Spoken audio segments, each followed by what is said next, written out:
Property of electric charge. ठीक है, एक एक करके सारी समझ लेते हैं।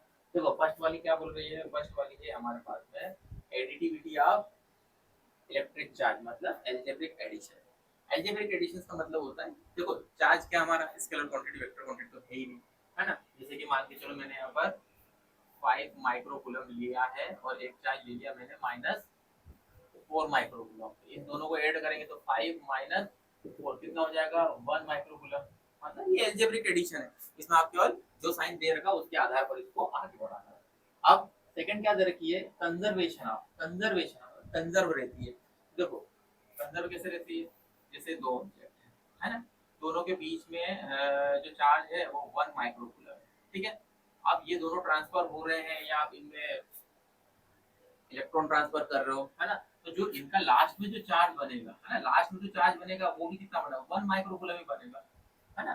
तो जो चार्ज होता है वो कंजर्व हो जाता है ना। ऐसा नहीं कि यहाँ पर 1 है तो वहाँ पर 10 आ जाना, 10 आ ही नहीं सकता। कंजर्वेशन ऑफ चार्ज मतलब पूरा का पूरा चार्ज कंजर्व रहेगा, ठीक है। क्वांटाइजेशन ऑफ चार्ज को हम देखते हैं, ठीक है। Charge can not exit without mass, यहाँ पर मास नहीं होगा एग्जिट होगा ही नहीं, होगा ही नहीं ना। मास नहीं मतलब क्या है, कुछ नहीं वहां पर, चार्ज कैन नॉट एग्जिट हो ही नहीं सकता। तो अब क्या दे रखा है, charge is an invariant property.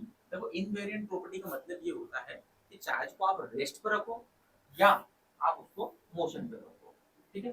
जैसे यहाँ पर 2 माइक्रोकूलम चार्ज, अब इसी चार्ज को आपने क्या कर दिया, मोशन कर दिया है या वेलोसिटी बना दी, तो यहाँ पर भी कितना हो जाएगा, यहाँ आपका जो चार्ज 2 माइक्रोकूलम ही होगा ना, चेंज थोड़ी होगा। चेंज कहाँ से हो जाएगा, क्योंकि ये क्या है एक इनवेरिएंट प्रॉपर्टी, आप या तो रेस्ट में रखो या मोशन में रखो, है ना। उसमें बॉडी आपकी जो स्टेट है, स्टेट से कोई फर्क नहीं पड़ता है, ठीक है। लास्ट वाली प्रॉपर्टी हम देख लेते हैं, क्वांटाइजेशन ऑफ चार्ज। देखो क्वांटाइजेशन ऑफ चार्ज का मतलब क्या होता है, सिंपल भाषा में अगर हम समझें तो जो भी चार्ज होता है, जितना भी चार्ज ट्रांसफर होता है वो फुल्ली चार्ज होगा। जैसे सपोज मान के चलो आप 1 माइक्रोकूलम, 2 माइक्रोकूलम या 3 माइक्रो, जो भी हो सकता है। आप ऐसा बोल सकते हैं कि 1.5, 2.5 या 3.2 ऐसे चार्ज आपका ट्रांसफर नहीं होगा। क्यों नहीं होता, क्योंकि ये इंटीजर मल्टीप्लाई होता है। देखो क्या देगा, इंटीजर मल्टीप्लाई आपका चार्ज परसेंट देम, जो भी चार्ज होगा वो इंटीजर मल्टीप्लाई वाला ही होगा।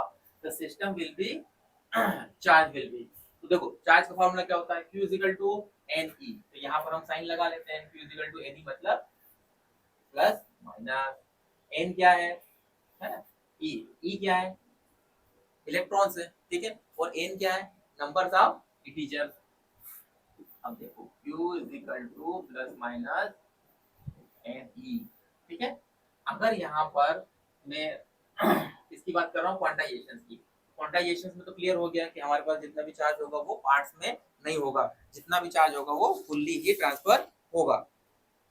अब ध्यान देखो यहाँ चार्ज तो फुल्ली ट्रांसफर हो गया, बट अगर मास की हम बात करेंगे, मास की बात करेंगे तो मास क्या होता है, मास आपका इंटीजर मल्टीप्लाई में हो सकता है क्या, या आपका मास पॉइंट में हो सकता है क्या, हाँ हो सकता है। मास आपका कैसे भी आप इस्तेमाल करो ना, मास मास ही पॉइंट में ले लो आप, 1.2 1.3 कैसे भी ले सकते हैं, बट चार्ज में क्या होगा आपका फुल्ली चार्ज ही ट्रांसफर होगा। अब ध्यान देखो ये प्लस माइनस क्यों लगाया, प्लस माइनस इसलिए लगाया अगर चार्ज हमारे पास इलेक्ट्रॉन आता है तो नेगेटिव चार्ज, और इलेक्ट्रॉन जाता है तो पॉजिटिव चार्ज, इसलिए हमने यहाँ पर प्लस माइनस एनी इस्तेमाल करा है, ठीक है।